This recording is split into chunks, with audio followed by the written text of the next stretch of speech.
જય માતાજી। આપણે હંમેશા પિતૃઓને યાદ કેમ કરવા જોઈએ, ચાલો એ જાણીએ। એ પહેલા કમેન્ટમાં જય પિતૃનારાયણ જરૂરથી લખી દેજો।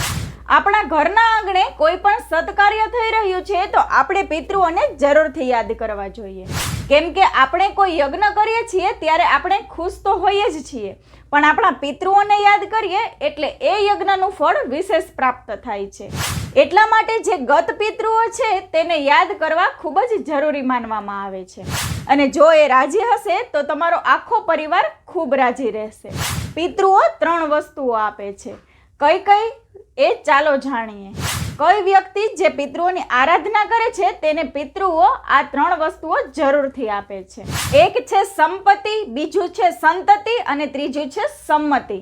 સંપત્તિ જોતી હોય એટલે કે પૈસો જોતો હોય તો પિતૃઓની આરાધના કરો, તેને હંમેશા યાદ રાખો। બીજું છે સંતતિ, એટલે આપણે ત્યાં દીકરો અને એને ત્યાં દીકરો, એને સંતતિ કહેવાય। અને ત્રીજું છે સંમતિ, એને સારી વિચારધારા કહેવાય। એ આપણને આપણા પિતૃઓ આપે છે, તો વારે વારે તેને જરૂરથી યાદ કરવા જોઈએ। અને અમાસના દિવસે તો ખાસ પિતૃઓને યાદ કરી પીપળાના થડમાં જળ અર્પણ કરવું જ જોઈએ। જય માતાજી।